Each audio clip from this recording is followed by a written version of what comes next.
Welcome to the Golden State Media Concepts Travel Podcast, the show that gives you advice on everything travel. We explore places you've always wanted to go, as well as giving tips for traveling in those places. We'll give you advice on the best sites for travel tips, information, and discounts. Join us as we travel the world, explore cultures, and meet new people. The Golden State Media Concepts Travel Podcast has got you covered.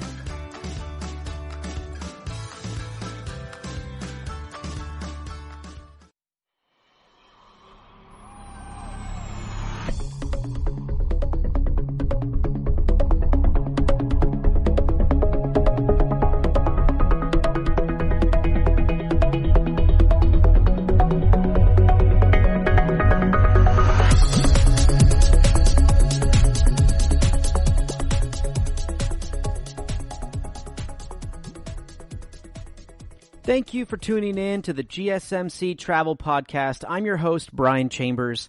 Hello and welcome to the podcast, guys. I hope you're all safe and healthy no matter where you are in the world. So that's right. It's time to grab your favorite beverage or anything that would make you happy right now as we are going to dive into some travel topics. That's right. And today we're going to be talking about working abroad, as well as my experiences teaching in South Korea, and also ways of teaching online that will allow you to travel. And stick around to the end of the show so you can find out some great tips of making the most of your business trip. So let's dive right in, guys. So the big question is that many ask, I want to travel and live abroad, but I have a lot of different restrictions. Those restrictions can be financial, so you might be looking at that bank account and telling yourself, how is it possible for me to go abroad and teach and work? I mean, it can be something that's a big downer. That can be a big downer. So you want to consider looking to work abroad because the cost of living where you are might be really high. You're not getting enough vacation. You're not getting to see the world like we want to. So we want to get out. Well, working abroad can help accomplish, if not all of those, many of those aspects. So I want you to consider looking at that. Now, companies are global, and there are a lot of opportunities everywhere. So the first thing you might want to start looking, if this is something that interests you, is with your current job, is there an opportunity within my company or with my organization that I can work abroad? Is there a program that I can do within my job that allows me to do that? If you're in school, you can always look at many programs. They have a ton of programs. I know right now traveling is a little bit harder to do with everything going on in the world, but have no fear. Travel will return, guys. And these programs will come back if they haven't started already. So jobs can be very diverse and range across the industry. So when it comes to finding best ways to work abroad, there's always a way. I promise. There's always a way to do it. If you are determined, you will find a way. I had this discussion with my older brother the other day. We were talking about coming up on his 40th birthday, and we were just discussing big trips that we would like to take and those bucket list things that we always talk about and have written down.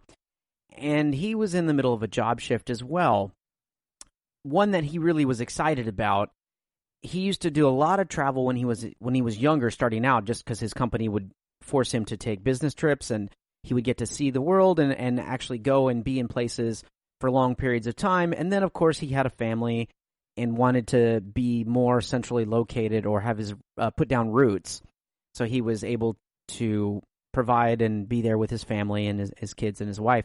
So I completely understand that. So for him, shifting to a travel position now would be a lifestyle change that his entire family would have to be on board. So if you are in that boat, if you're one that has a family or a significant other, a partner, a spouse, and you are wanting to make this change, I highly recommend talking to them first, because it's very easy for us to want to make those get motivated to make those changes. But if we don't consult those that it affects the most, that might be an issue. So that's going to be my number one thing. If this is something that you are considering or wanting to work abroad, or it's been sitting in your mind, bring it up. Talk to your partner or your spouse or your family about it. I'm sure they'll give you some great advice as far as your situation, because everyone's situation is a little bit different. Except the one thing that we want to travel. And so like when my brother and I were talking, he was talking about this bucket list trip going down to South America and all of this other thing with, and I was sitting there and I go, yeah, that would be great. And he has 3 kids. I actually don't have any kids. My wife and I, we have roots that we've put down, but we don't have any kids. So for us, it's a lot easier to think about those types of trips when we want to pick up and go. But he was very determined. And I also brought up the question. I said, would you ever want to go live abroad at one point? And he said, well, I wish I could, but I have my kids. And I said, what if you didn't have your kids? And he's like, well, I'd talk to my wife, and I think that we'd probably love to do something like that.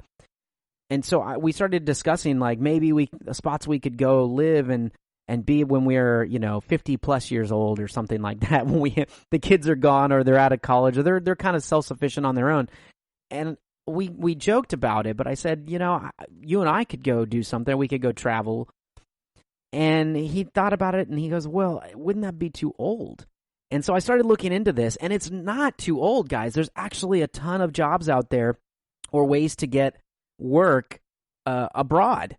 There's so many different types of jobs that you can do, and we'll get to the online stuff, but if you want to physically be in certain countries and live there and travel, there are ways to do that. But you have to do 2 things first. And the number one rule of when you're working abroad is you need a visa. I mean, that's just plain and simple. You need to get a visa. And the second one is a passport. If you don't have either of those, first of all, if you're traveling right now, you should have a passport. If you don't, I don't know how you're traveling. So you should have a passport. For all of our travel listeners, that should be a given right now. But the first rule is always a visa, so you're going to want to get that. Those are the keys to working in a different country. At least legally, those are the keys to working in a different country. I have traveled places where I know a lot of people come and go, and they're not on a work visa. When I was fresh out of college, I was backpacking, and we were traveling, and we met a lot of people that were traveling kind of the same as we, but they would do some under the table jobs and freelance where they could just make a little extra money while they were backpacking. I did it the other way. I saved up money as I was getting through, and then we did a budget-friendly backpack for like 5 or 6 weeks. But if you want to legally be working, you're going to want to make sure that you have your visa and your passport. Those are 2 big things. Now, for those of you that are on the younger side of things in your 20s or just getting out of college or still in college, an idea for you would be to look at a holiday visa. Holiday visas are great. They can typically go up to about 2 years. That's usually the length of stay for a holiday visa. So that gives you a chance to really explore the country, work there, be there long enough, immerse yourself in the culture, and really feel like you were abroad and let you just enjoy. The other, if you're more of, let's say, a seasoned traveler, or you're a little bit older, you're in your 30s or later, a work visa would be something that you would want to look into. These can be a little harder to get. So you want to make sure you plan ahead, do your research, before deciding where you want to go. Once you know where you want to go, you want to just make sure that all the requirements you have are in place, all the documents, the consulate you have to go to, what you need to submit to get that visa, any of the fees, because some of the fees will change. Depending what country you're going to, the fees will change for your visa, whether you're getting a holiday visa or a work visa. Sometimes it's just a one flat fee. Sometimes it's a recurring. When I was traveling to China, the visa was really, really cheap. Actually, it wasn't too bad. But when I was traveling to South America, the visa, when we went to Buenos Aires, it was a little bit cheaper. but we wanted to fly up to Iguazu Falls and to go, and that was still in Argentina, so we didn't have to get a visa for that. But because the falls are split between Brazil and Argentina, to go to the other side, we had to get a Brazilian visa, even just for traveling. This wasn't even for work. So we had to get basically that holiday visa or the travel visa to go over there, and it was really expensive just to spend one day in Brazil. So, visas can differentiate in price range and requirements depending where you want to go. So make sure that you do your research into that, because you don't want to go somewhere or start applying to a country that you're wanting to travel abroad in, whether for leisure or for work, and find out you don't have the documentations, and it puts your timeline back even farther. Because many people, when it comes to work, they want to have that timeline. They want to know, today is the day that I'm going to be, or this month I'm going to work for the rest of the year, save up money, and then I'm going to make my jump to traveling and working abroad. Not everyone is as organized as a traveler. I'm one of those that's very organized, but when it comes to the documents that you need, you want to make sure that you're really researching and looking into that.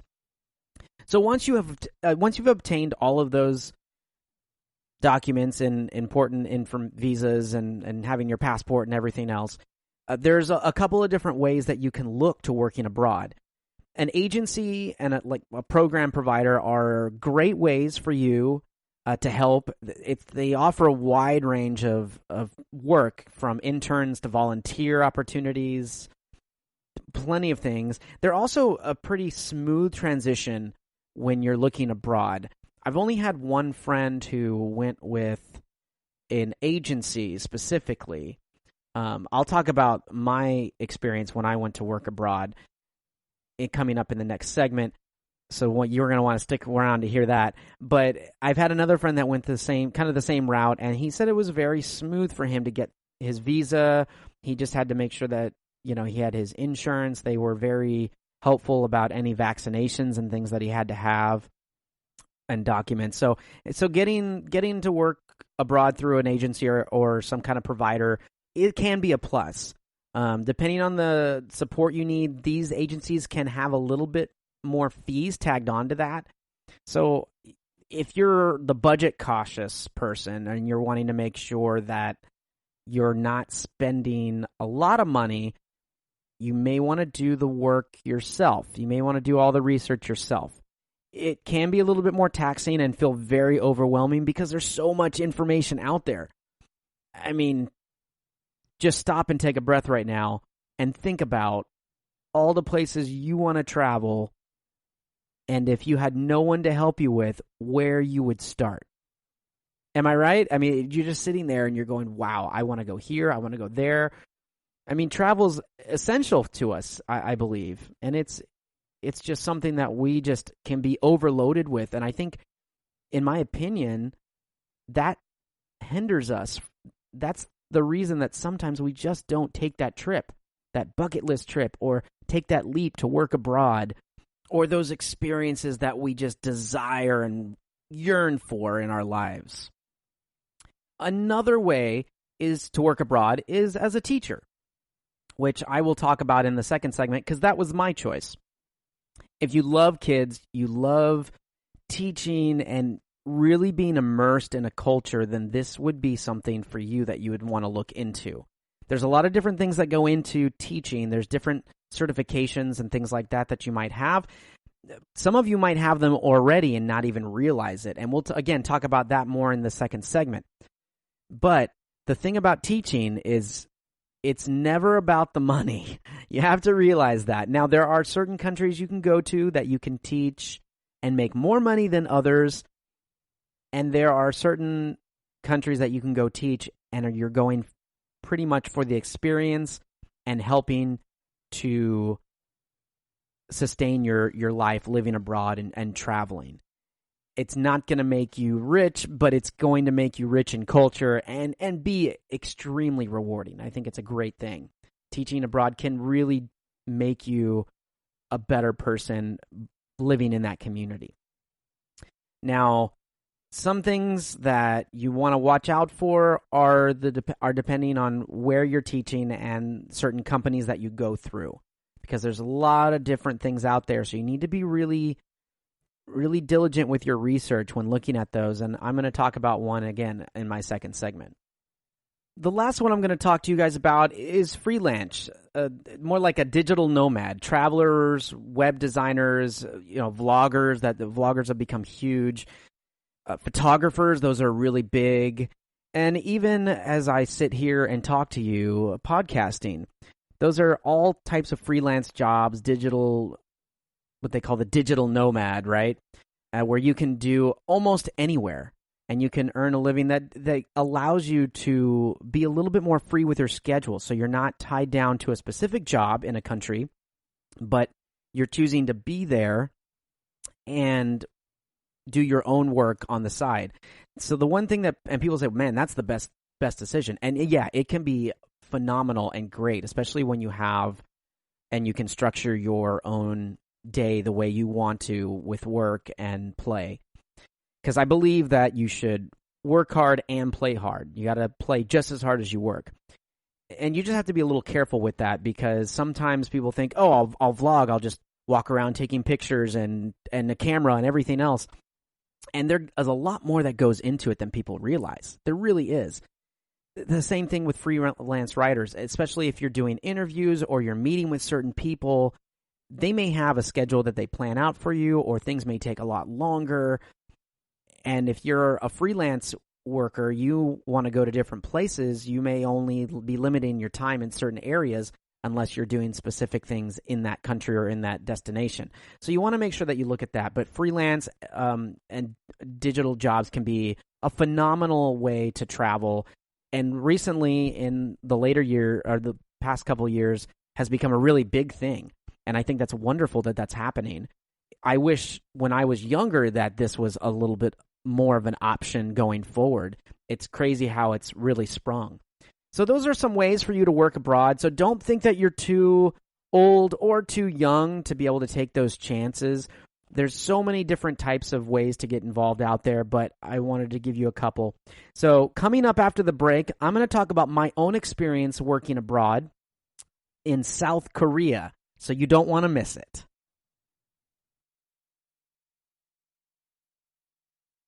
Are you tired of the same old news? Are you sick of the seemingly endless political spin and negativity? The GSMC America Still Beautiful podcast is a weekly news podcast covering all the top positive and uplifting news stories. We cover stories that will inspire, uplift, and remind you of the good in the world. Tune into the Golden State Media Concepts America Still Beautiful podcast to get all the great and positive news stories of today. Download the GSMC America Still Beautiful podcast on iTunes, Stitcher, SoundCloud, Google Play, or anywhere you find podcasts. Just type GSMC in the search bar.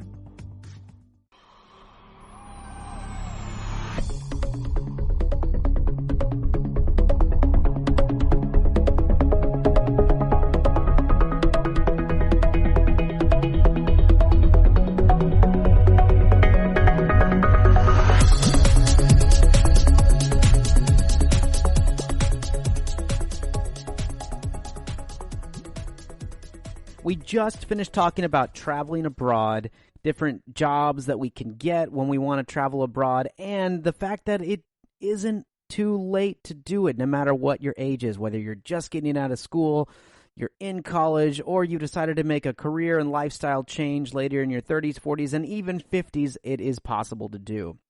Make sure you stick around to the end of the show when I give you my tips for making the most of your business trip. Right now, we're going to jump into something that is near and dear to me, my experience teaching in South Korea. That's right, I said it. I was in Korea for almost 2 years. Teaching in South Korea was fantastic. One, it gave me the chance to be abroad, immerse myself in the culture, and it gave me experiences that I will never, ever forget. And it is something that you can do. I did this when I was a little bit younger, and it came about after I got out of college. It wasn't right after I got out of college. I decided to go travel and backpack and things, and in another show we'll talk about that. But I was doing the whole, what do I do with my life? Let me apply to all these corporate jobs and attempt to get into everything that I quote unquote should be getting into, or jobs I should be applying to with my degree, and looking at the corporate America 9 to 5, get that 401k. And there's nothing wrong with that. I'm not saying anything against that. I think it's great for if it works for you. For me, I was struggling with it. I couldn't really find that passion of trying to work the 9 to 5 job. I was too restless. I wanted to travel. I wanted to see the world. I wanted to experience things. And when I came across this from a friend of mine who actually is now living in New Zealand, she was the one that mentioned it to me. And I asked what you were doing, and she goes, well, I just applied to go teach in South Korea. And I said, really? And to me, it was like a bolt of lightning that went off and hit me. I didn't even think about the cons of the whole thing. I looked up how to apply to teach in South Korea, and I filled out my application and submitted it. It was surprisingly an easier process than I thought it was going to be. I still had to have a lot of things later line up, but I went through an agency, and we'll talk about that in a second. And before I knew it, I had the opportunity, or I was being looked at for an opportunity to be a teacher in South Korea. The funny story about that is I moved back home to my parents' house. I moved in with my parents. The grad school wasn't working out for me, so I came back home, and I was living there, and I was working, but I was kind of trying to get my life in order. And when I came across the application, I filled everything out, and I sent it in, and I submitted it. And one night, the phone rang, and my dad answers the phone, and I heard him from the kitchen, and he goes, "What? Who? Who is this? What do you want?" I've never heard him almost start to kind of interrogate the poor person on the other end of the line. And he goes, "He's here." And that's when my eyes kind of looked up from what I was reading. And my dad starts walking over to me, and I was thinking to myself, I was like, this is either going to be very bad, or this is going to be really great news. And he comes over to me, and he hands me the phone, and I go to grab the phone, and he holds on to it before I can get it from him. And I went to get it, and I grabbed it, and he says, "It's Korea for you."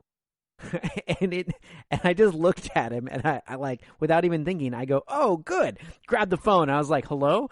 And my dad had the most confused look on his face that I've ever seen in his life, because I didn't tell him I was doing this. I didn't talk about it with him. It was just a decision I wanted to do. And that worked for me. I mean, you may have to be one of those, right, get a legal pad and make the list of pros and cons of what I should do. And there are both pros and cons to doing this. And there's many different countries you can choose to teach English in. It doesn't have to be in South Korea. You can look at other Asian countries. You can even look in Europe, South America, lots of different places. There's a very high demand in Asia for English teachers. So that is something that you are going to have more of a benefit for looking at in that area. And I had looked in a couple different countries when my friend told me she was looking to teach in South Korea. I looked at other countries because I had some other friends then, once I started asking questions, that they told me they could make more money teaching in Japan or get more vacation in China. And it just really depends what you wanted to get out of it. I was on the fence of, I don't know what I'm going to get out of it. I just want to go. So for first-time English teachers in South Korea working in public schools through programs, you can earn monthly salaries. And those are usually, now I'm going to translate this in Korean won, and then I'll give you the US dollar, between 1.5 to 3 million won. So the Korean currency is the won. And so 1.5 to 3 million won. You're like, "I'm rich." Okay, it's not as glamorous as that sounds. It sounds great when you say it, but it is Korean won, not US dollars. So in US dollars, 1.5 million won is about $1,100 to $1,200 US. So 3 million won is roughly about $2,500 to $2,600 US dollars. Also depends on which institution or what type of institution that you're teaching in. I was teaching in an institution called a Hagwon, which is a private school. And Hagwons are very common in South Korea or in Asian countries. It's typically an easier way to that most teachers end up going, the route that they go. And if you are in a Hagwon, you can earn about 1.9 million to 2.4 million won, which is about $1,500 to $1,600 to $2,000 US dollars monthly. Now, this also depends on what contract you get. That could depend on your experience, your certificates. Some of you who have taught before and you have degrees in teaching, or you have the TEFL certification. Most of them now require it, but there are certain certifications that you have to have, and we'll talk about those coming up. That will depend on your contract. So not every teacher gets offered the same contract. I was working with some people that got offered a higher contract just because they had a level of certification that was a little bit more than what I had. So it was still a wonderful experience. So don't think that, if it's all about the money, trust me, as I said in the first segment, about teaching, if it's all about the money, this is not going to be the choice that you want to make to do your travel with. But it can be a great way to get some fantastic income. Most English teachers in Korea will be able to save about 50%. I was able to save some money. I did a lot of traveling when I was over there. So for me, I didn't put away as much money as I probably should have. But what I was getting paid, I was making almost 2 million won a month. I was making about 2 million won a month. So I was close to about anywhere between 2 and 2.5. I'm trying to think of it now, but I was making good money. So I was making almost close to $1,500, $1,200 to $1,500 a month. And I was putting away about half of that originally when I started. And then the company I was with gave me a salary bump, and I was making closer to $1,800 to $2,000 a month, which was a little bit more, 2.4 to 3 million won a month. And this afforded me to even take more trips and still save some money. I ended up spending a lot more on travel, getting certain experiences that I never would have been able to do in my life, which was the whole point of going over there and working. Because I looked at it as a way for me to get away and experience life and not just have to have that 9 to 5 mindset. But if you're there and you want to make some money while experiencing and traveling, you can put away about 50% and live comfortably on that.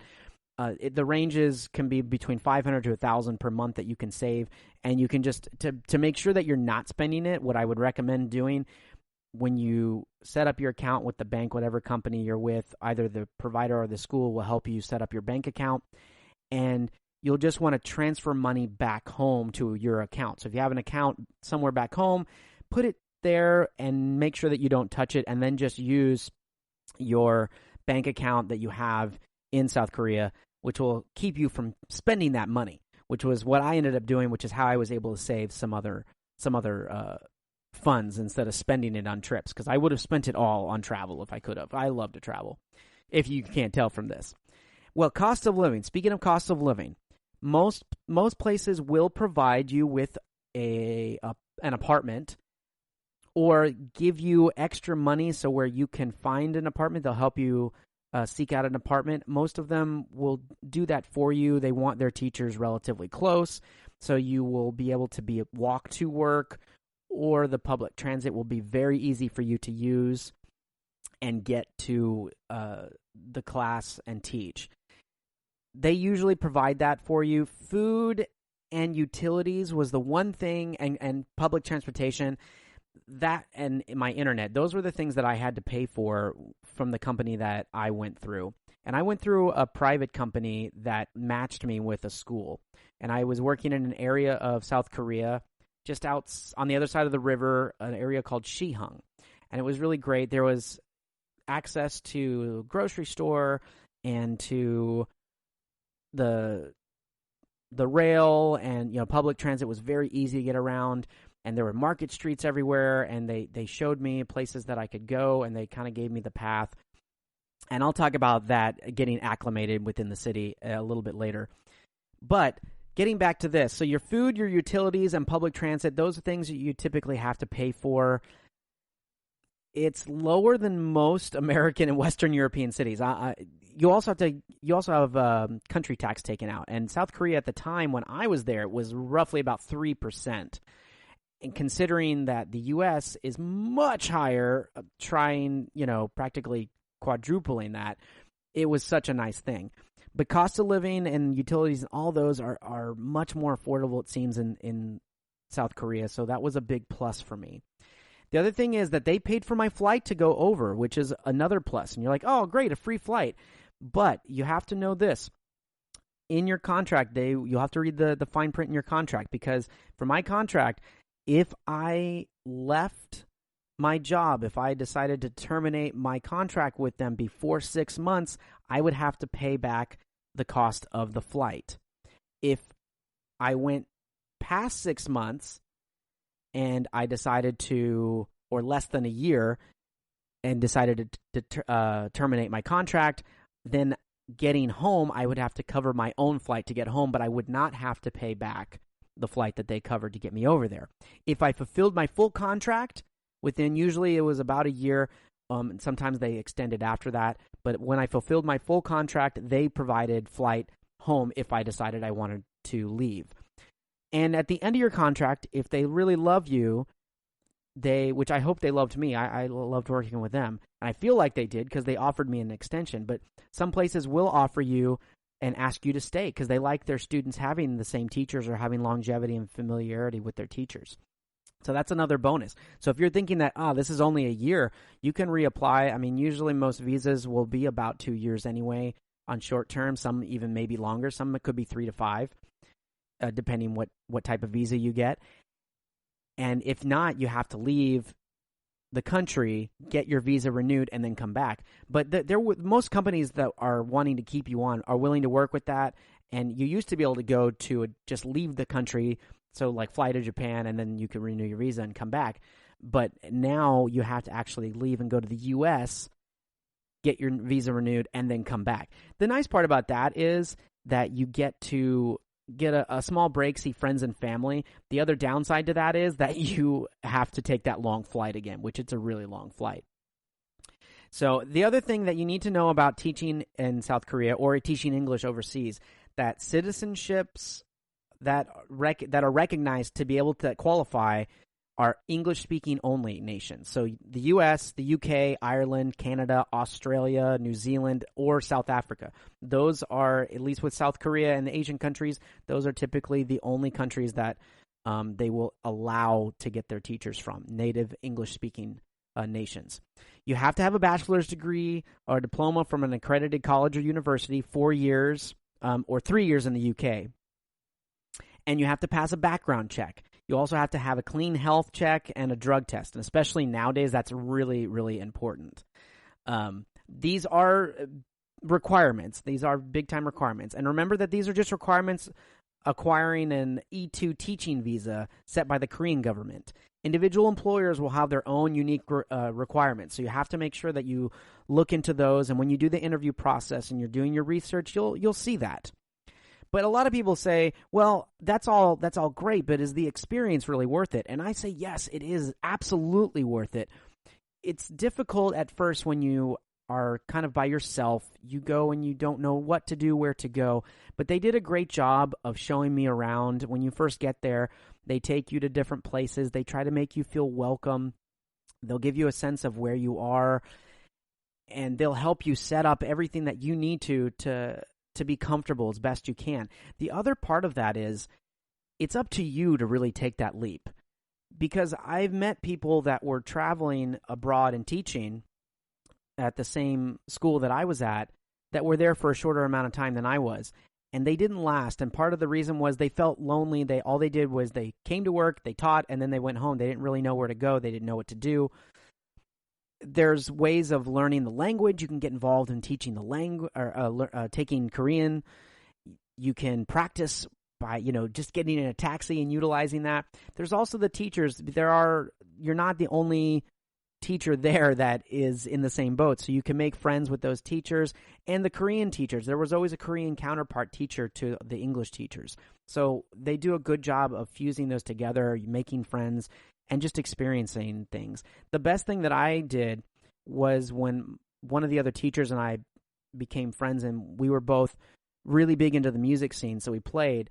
And so we would go out at night, and she would show me some places because she had been there a little bit longer, and we made a lot of mutual friends and just explored different things, got to eat different foods. It was just really a neat experience, but it did take me probably about a month to maybe 2 months before I was venturing out. I was so concerned about getting to and from and not getting lost and being able to communicate and get myself around. So that was a really big thing. But once I learned and started taking those chances, it made the entire experience worth it. And on top of all of that, when I had downtime or vacation, it was an easy plane ride. It was a 3 to 4 hour plane ride to Beijing. I got to go to China. I went down to the Philippines, to Thailand. I took all these trips. It was just amazing. And those were flights that were much more affordable coming from where I was versus coming from the U.S. So those experiences just made it that much easier. I think I'm going to leave you with this before we take a break. One of my favorite things, if you end up going and teaching in South Korea, it's an amazing experience. The people are wonderful. The food is great. I really miss it. I'm happy where I am, but I do miss it a little bit. I would recommend going to the Boryong Mud Festival. That is probably my one recommendation that I'm going to throw out there among 1,000 recommendations. But if you have never been to the Mud Festival or ever been to a Mud Festival, it sounds dirty. And it's not as dirty as you might think. But the Boryong Mud Festival it's really what it is. It's a mud festival. You douse yourself and paint yourself in mud, and you dance and sing, and there's beverages and parties going on, slides everywhere. It's right on the beach. There's music and concerts, and this mud is considered healthy. You put it on your skin. It's the mud that they harvest to use in beauty products, and you just paint yourself with it, and you just have a great time for a weekend. And you can get we got a room with a bunch of the other teachers, and it's just a really great time. It's definitely not for the older generation, but I would say if you're in your 30s, maybe even late 30s, maybe even 40s, it's something that I think you should check out. Unless you're just a festival person, then at any age, I think you can go. After the break, we're going to talk about teaching English online. This will allow you to have a little bit more freedom with your travel, so stick with us. Tired of searching the vast jungle of podcasts? Now listen close and hear this out. There's a podcast network that covers just about everything that you've been searching. Hey! The Golden State Media Concepts Podcast Network is here. Nothing less than a podcast bliss with endless hours of podcast coverage. From news, sports, music, fashion, cooking, entertainment, fantasy, football, and so much more. So stop lurking around and go straight out to the Golden State Media Concepts Podcast Network. Guaranteed to fill that podcast itch. Whatever it may be. Visit us at www.gsmcpodcast.com. Follow us on Facebook and Twitter, and download us on iTunes, SoundCloud, and Google Play.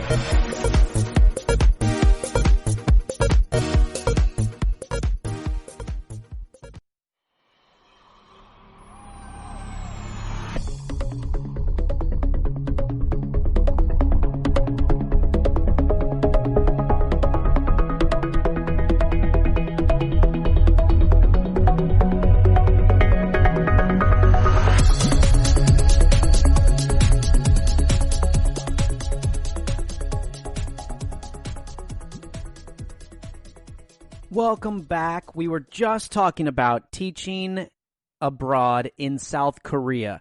So if you're interested in that, look into it. I personally recommend that.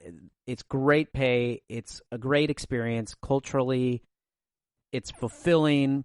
You get a chance to travel. It's not the only place to look into. It's not the only place to go, but definitely one that you should put on your list.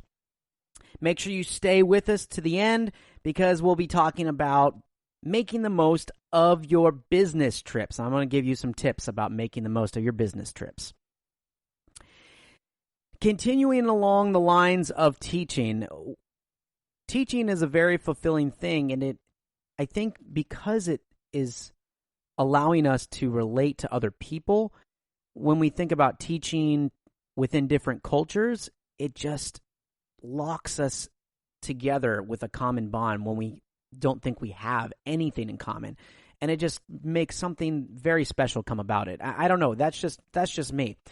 But some of you are like, well, I don't want to go and get a 9-to-5 job traveling or teaching abroad, because then I'm there and I'm teaching this and that. Yes, I can travel, but I can do that here and take vacation and travel. Some of you think, well, maybe I just need a job a little bit more free, a little bit more on my schedule, something that I can do and use within my travel and not be the main means of why I'm actually traveling. And I have news for you. Teaching online English gives you a way to do that. It's becoming really big. There's multiple platforms and multiple players in this industry. The one I'm going to talk to you guys about today is called VIP Kids. There's several others, places like GoGo Kid, Magic Ears, Zebra English, OutSchool. I'll mention a little bit about OutSchool. Bling ABC. Those are just a couple. There's so many out there. So you're going to want to make sure that you look into this.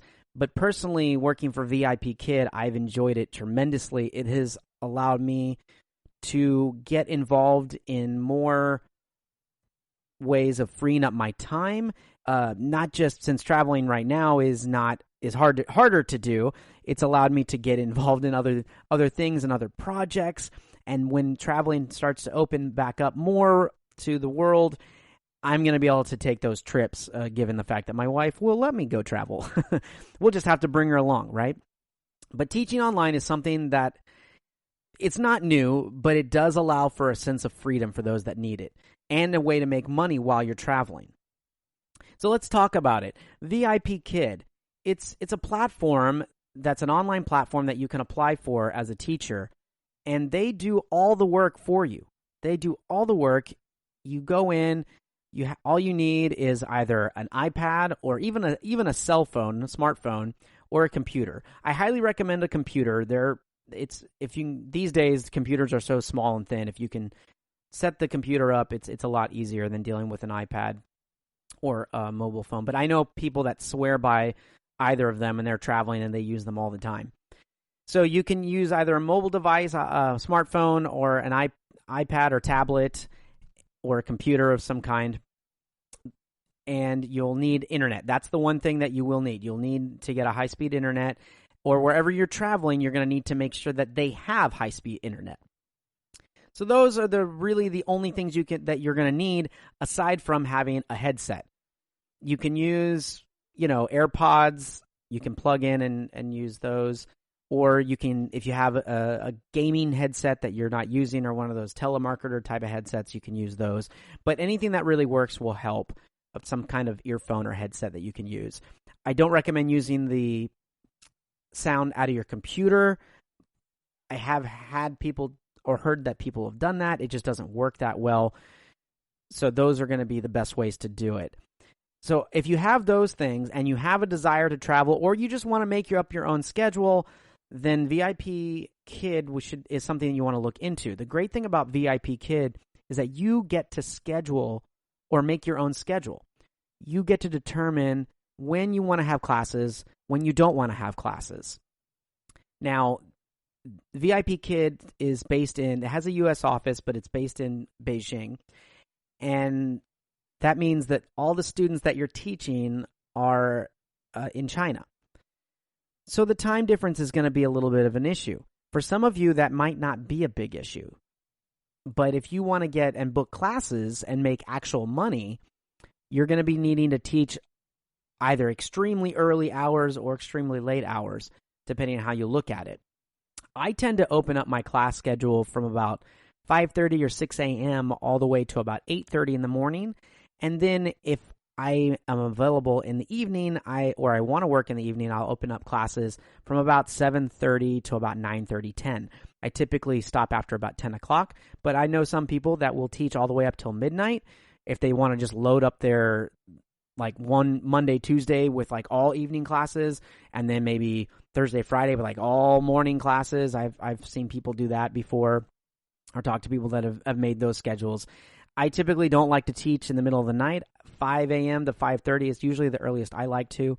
But if you're wanting to make anywhere between $1,000 to $2,000 a month, which you're like, whoa, really online about $2,000 a month? I was like, yeah, you can make it. You're going to need to open up a lot more of those time slots. So you're looking to be teaching almost 8 to 10 classes a day, at least 6 days a week. Most people, now I open up classes almost every day of the week, except for when I know I want to take a day off. And you can open up your classes up to, a month in advance if you want, but they can't book you. They can only book you up to 2 weeks in advance, but they can see your schedule. So if you unleash classes, a lot of times when parents are booking, they're going to see if you're a consistent person to keep certain times, and they may book with you longer. That may lead to you getting more classes, because that's the other thing about the platform. You have to make sure that you're getting classes and getting booked to be making money. But again, you can determine your schedule. Now, you're like, how can I use this to travel? Well, by taking VIP Kid and having your own schedule, you can, and having only needing internet and your computer, you can be anywhere in the world as long as you have that internet and that access. So let's say you wanted to take a family vacation, but you needed to continue to work, and you're teaching online. So you bring your computer, maybe you set up the kids or whoever, they all go out and have an activity. You have your class scheduled on like this day or specific days and times, and you bring a backdrop, or you get a green screen, or do the virtual thing, because there's so many teaching tools that are now that you can use virtually online that you're not going to need to pack note cards and props and whiteboards and all these other things that you're going to need in a classroom. Now, they are helpful if you have a stationed classroom, but you can do it virtually. I have heard of people that have used this platform to literally travel around. Like they'll make a home base for about a couple weeks in South America. They'll teach online while they're there, but they'll front load and they'll teach really heavy amounts of classes for like 2 weeks, and then they'll take another week or two and go off and travel. So it's a really great idea and a platform that you can utilize. But the other thing is, it doesn't just have to be if you want to live and travel somewhere else. It is great for that. But if you are just wanting to give yourself more vacation, and this is a platform that you want to utilize, then you can teach really heavy for, let's say, a month or two, and then take 2 weeks off and go travel somewhere where you didn't necessarily have to go live abroad, but that afforded you the time to make a lot of extra money or put some money away and get that vacation that you really wanted or needed. Because if you heard my podcast earlier in the week, I had talked about how I had mentioned at least, how most Americans don't utilize their vacation days. They just let it go.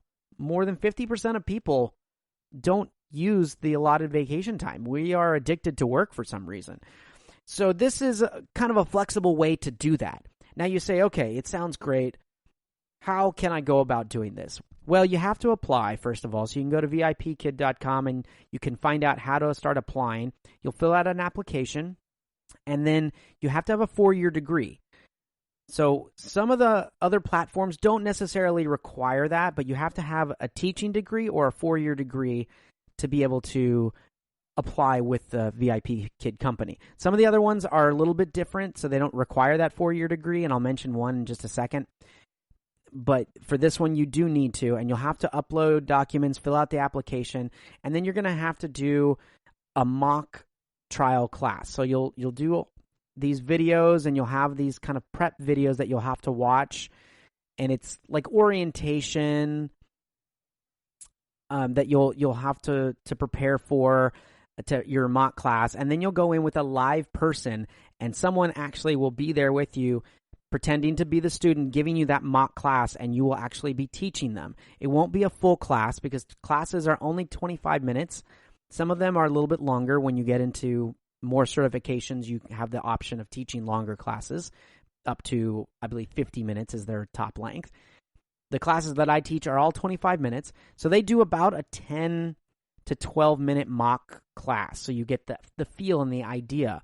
And they'll be looking for certain things. They'll be looking for your TPR, your total physical response, how you interact with the student, the speed at which you speak, and how you apply the concepts in which you were trained through the previous videos. Now, if you don't have a TOEFL certification, I believe now VIP Kid requires you to have a certification, but they have a way of going through their platform and program where you can do the 60-hour certification through them.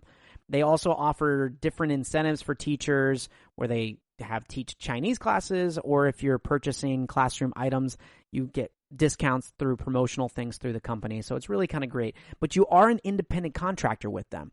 Their contracts are 6 months at a time, and then you can renew. And now let's jump into the base pay. Now that you kind of have an idea, the base pay is typically it's usually about $7.50, and you get paid per class. So it's for every 25 minutes. So you start with your base pay at $7.50. And you're like, well, that's not a lot. It's not, but when you teach 2 back-to-back classes, you're making $15 just with your base pay. Now they have, just for showing up to class, you get incentives, and you get to make money on top of that. So there's different tiers that you start adding on. The more classes you teach, the higher that tier is added to that total.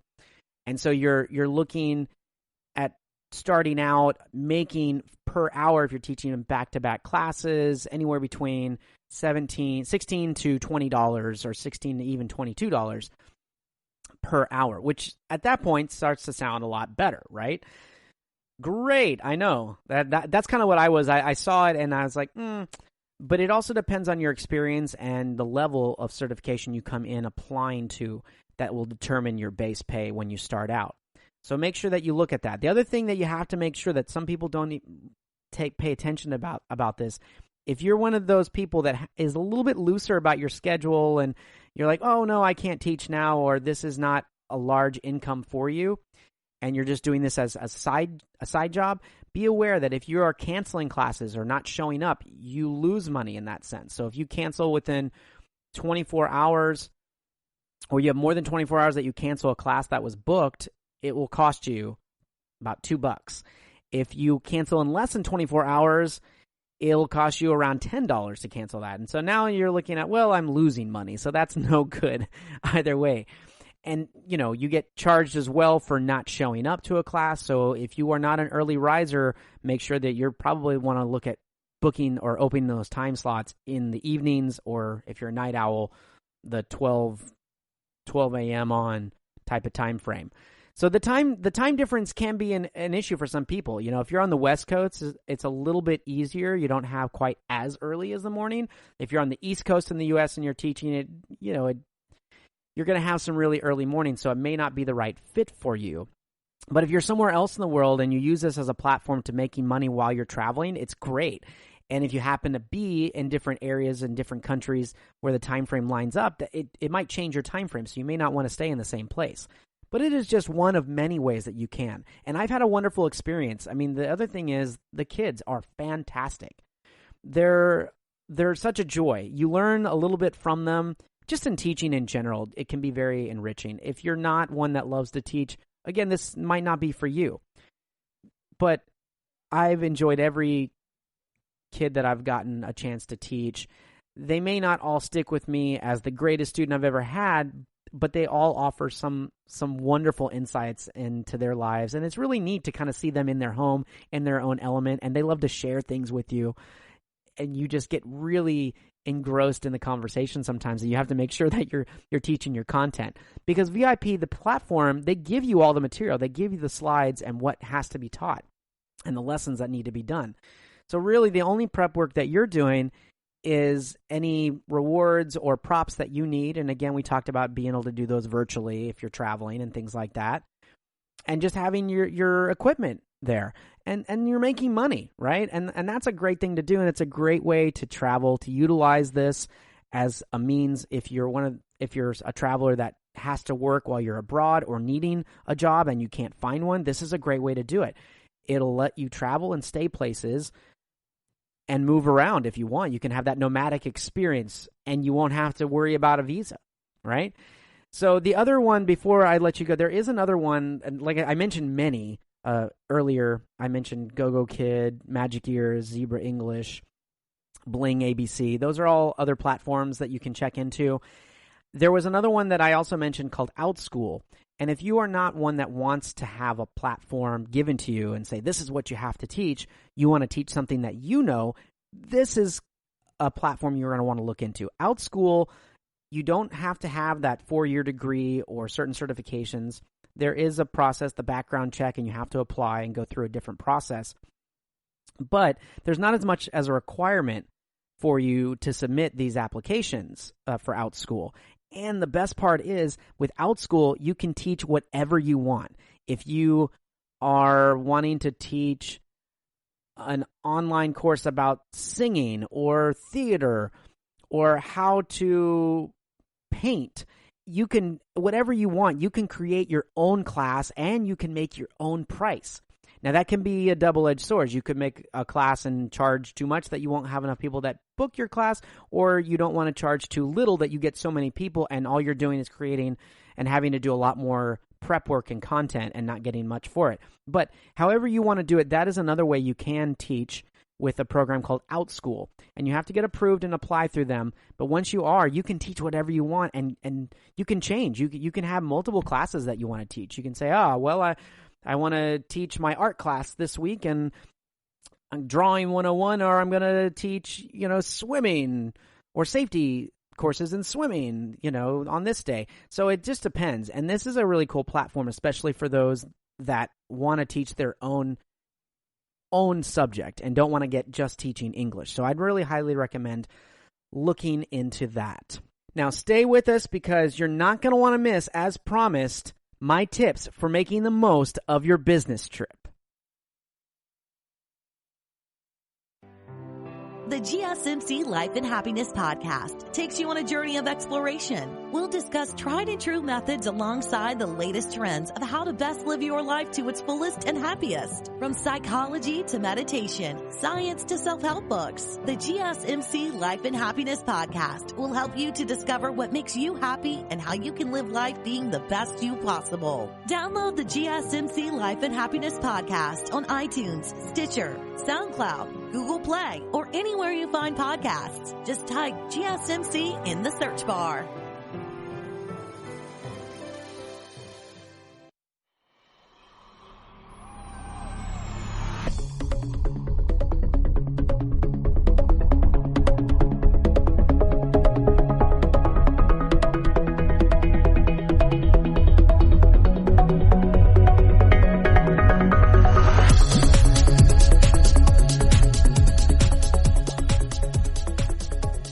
Welcome back. We were just discussing ways of making money online and most notably teaching English online and being able to do that from anywhere you wanted to travel.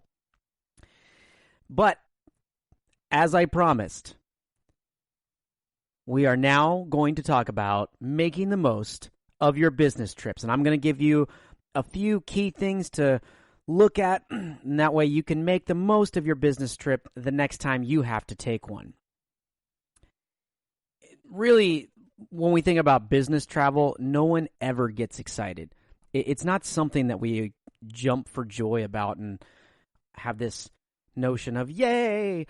For me, anytime I was doing a job and I had to take a trip or had to do something work-related for travel, I actually got a little excited only because I was always thinking about the other things that I was going to do on that trip. And I'm sure some of you are in the same boat as me.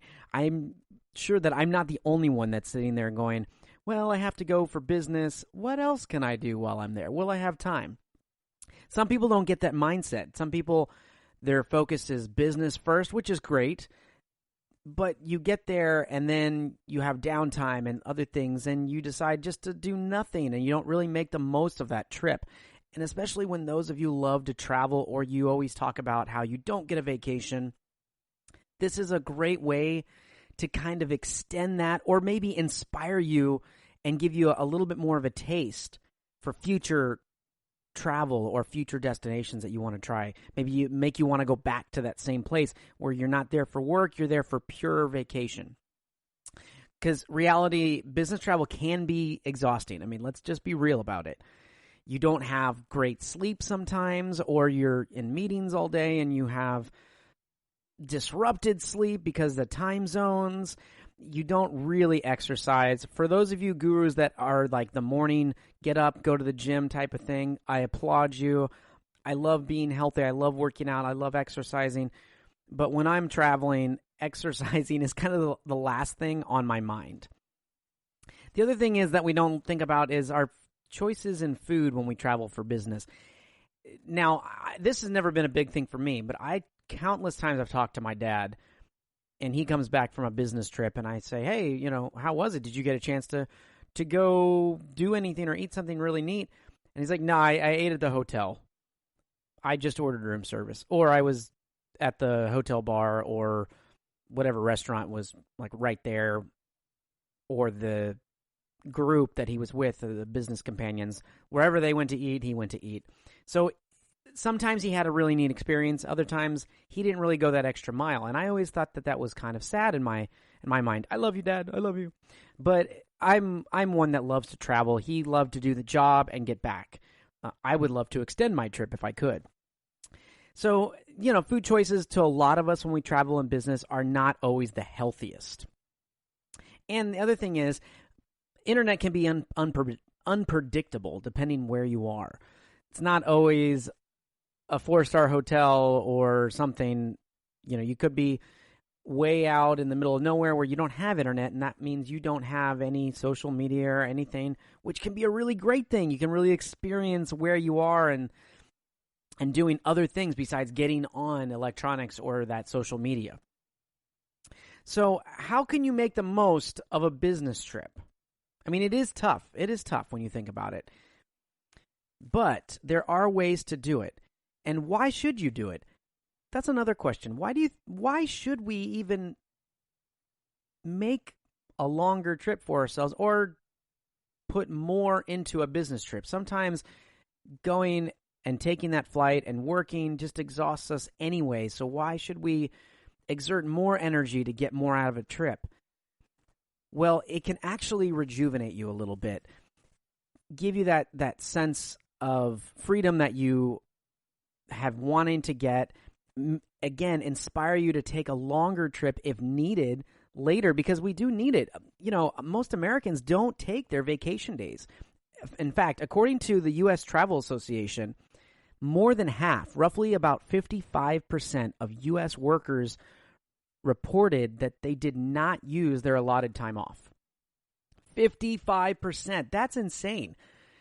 I wish I had time with my jobs. Now, my jobs are a little bit more free now as far as the structure I have. But when I was doing that 9 to 5 at one point, I would have loved to use, and I used every bit of vacation day. And I would have loved to have used more if I could have. So 55%, that's insane. That's just a cultural thing, I think, with the U.S., with Americans. We work so much. Or we think that if we're not working, we're not being productive. And that's not necessarily the truth. I mean, traveling and being part of the world is being productive.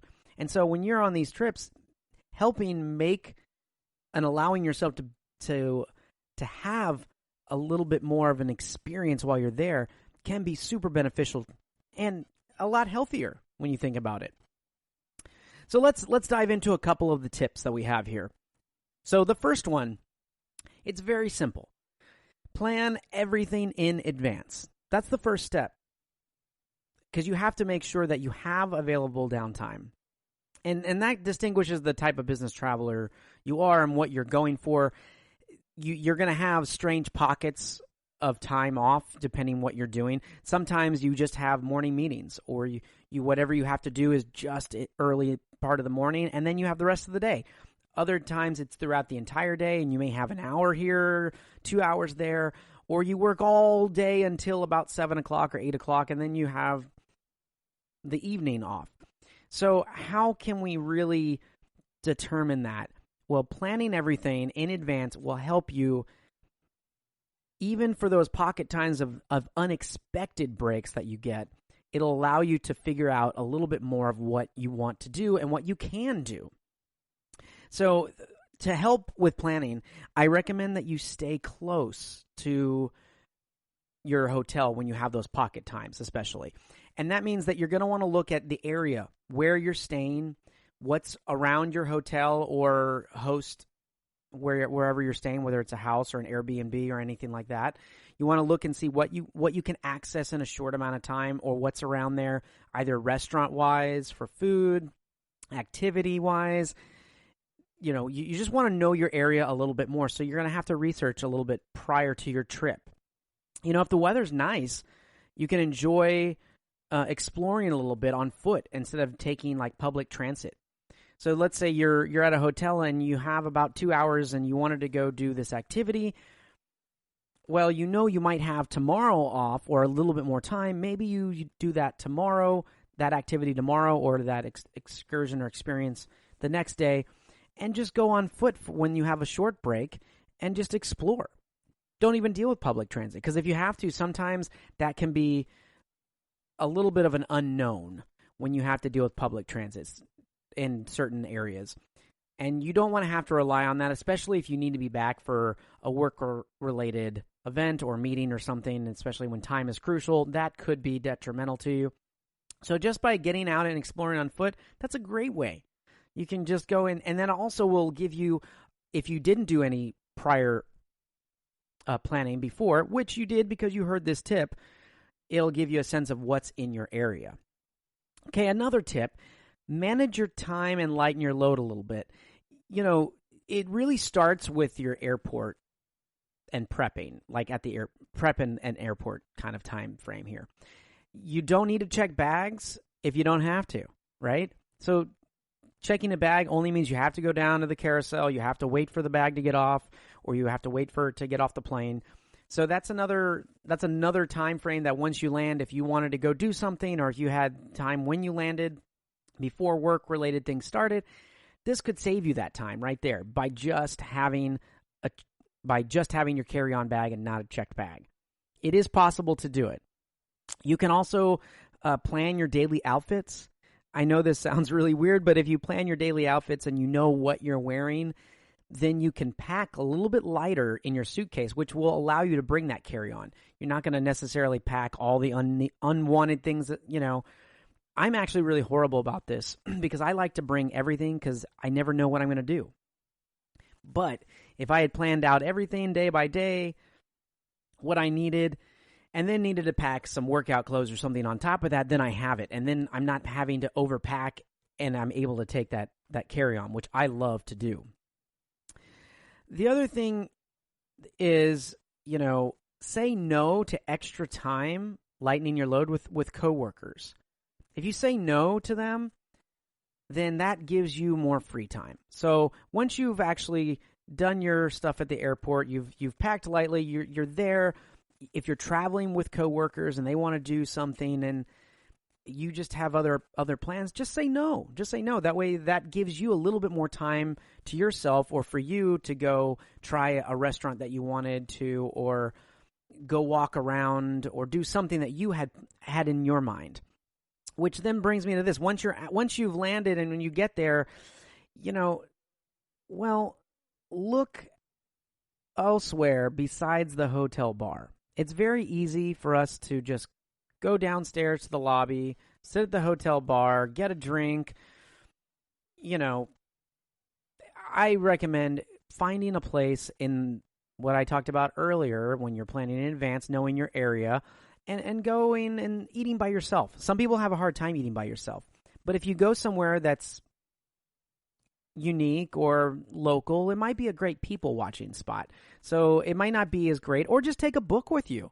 Take a book or even, some notes or something that you can read or work on something while you eat, and just enjoy being in the area. Now, I'm going to jump back just a little bit here.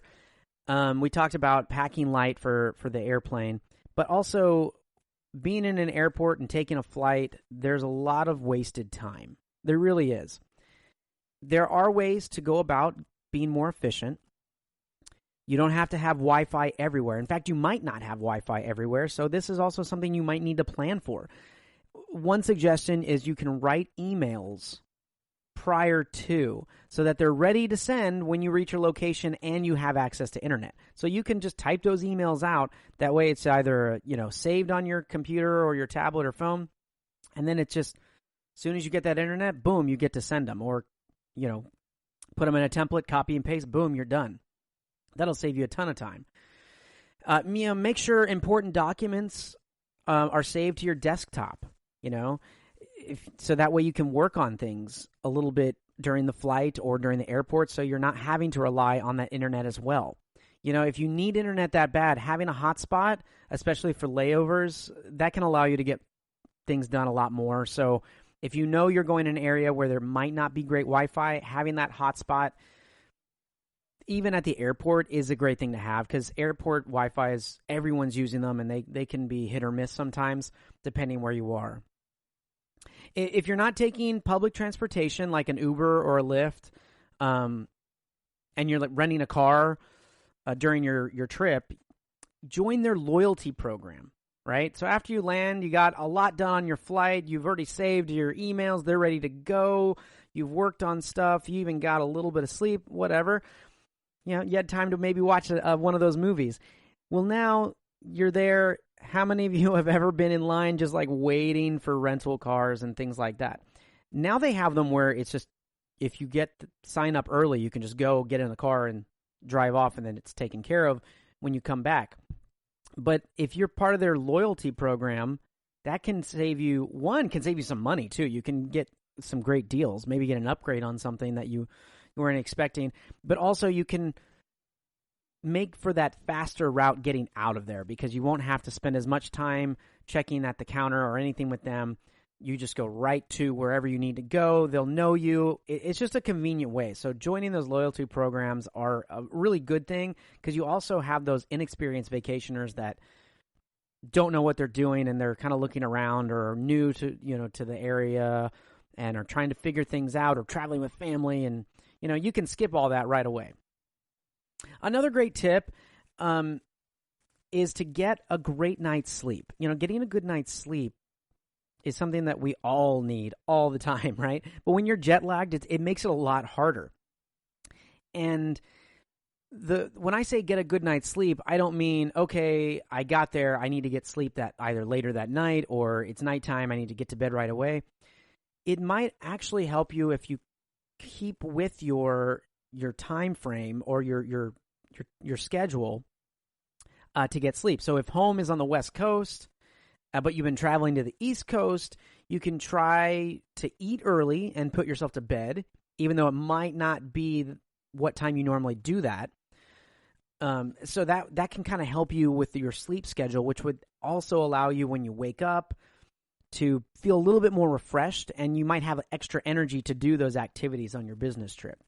Also, avoiding alcohol and a lot of lights. Close your laptop. It's so funny. My wife preaches to me all the time when we go to bed that we need to close our laptops, turn off our phones. We got to get sleep. And I'm going to be honest with you guys. Every time I do, I close that laptop and I get a great night's sleep. When I put it away and I'm in bed at a good time, and I put it away at least 30 minutes before, I have to admit, I get a really great night's sleep. And so she's right about that. And one last tip I'm going to leave you with, and this kind of ties into the first one that I was telling you about. Get familiar with your destination. Okay? Before you arrive, check out where you'll be staying and what's nearby. If it's a conference center, what's within walking distance? If not, what type of transportation can you use to get around?